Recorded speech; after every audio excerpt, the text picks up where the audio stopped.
हम लोग पढ़ेंगे national pharmaceutical pricing authority law और एथिक्स का चैप्टर नंबर 9। उसका हम पहला पॉइंट देखेंगे, drug price control committee DPCO. DPCO होता क्या है? डीपीसीओ का मतलब होता है ड्रग प्राइस कंट्रोल ऑर्डर।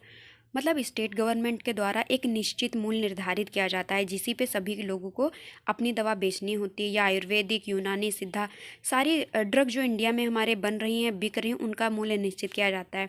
जैसे कि मान लीजिए आपने एक सिरप खरीदी, उसका मूल्य था 120 रुपये, तो वो आपको 120 की मिलेगी। वो 120 से नीचे बेच सकते हैं लेकिन उसके ऊपर नहीं। अगर वो ऊपर बेचेंगे तो उनके ऊपर कार्रवाई की जाएगी। किसी भी ड्रग के प्राइस को कंट्रोल करना ही डीपीसीओ कहलाता है। यह नियम सर्वप्रथम 1970 में आया था हमारे इंडिया में।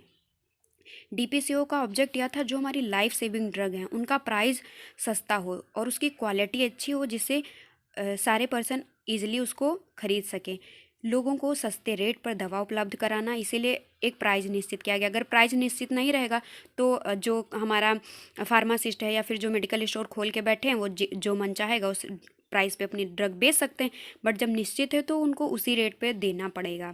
डीपीसीओ 2013 में क्या था कि जो एसेंशियल ड्रग थी, जो जीवन के लिए महत्वपूर्ण थी, उनको भी इसमें रखा गया, उनका प्राइस एक निश्चित किया गया था। यह एक मार्केट बेस मैकेनिज़्म होता है। मार्केट की सभी जानकारी लेने के बाद ही एक ड्रग का प्राइस निर्धारित किया जाता है। यानी मार्केट में कैसे लोग हैं, कैसी दवाई चल रही हैं, क्या ले रहे हैं, वो सारी चीज़ें देखकर ही एक ड्रग का प्राइस निर्धारित किया जाता है। पहले क्या था, ड्रग का मार्जिन होता था जिसमें 8% था, अभी हटाकर उसको 16% कर दिया गया है। इन्होंने दो तरह की दवाओं के लिए मूल्य निर्धारित किए, जैसे आरएमपी, शेड्यूल फार्मूलेशन और non schedule formulation. Schedule formulation क्या होता है? उसमें डोज डिसाइड होता है, यानी डॉक्टर ने प्रिस्क्राइब कर दिया, उसका डोज डिसाइड है, आपको उतना ही देना। उसमें आप कोई हेर फेर नहीं कर सकते, उसको चेंज नहीं कर सकते। नॉन शेड्यूल फार्मूलेशन क्या होता है?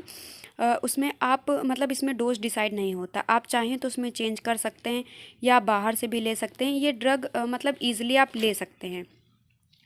और उसके बाद आता है न्यू ड्रग। न्यू ड्रग हमारी क्या होती है? जैसे कि मान लीजिए कोई दो ड्रग हैं, उसको कोई दो ड्रग हैं, उनको उन्होंने कॉम्बिनेशन करके एक न्यू ड्रग बना दी, वो होती है हमारी न्यू ड्रग।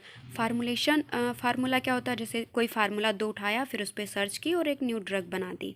Thank you. अगर वीडियो अच्छा लगे तो लाइक शेयर सब्सक्राइब करें।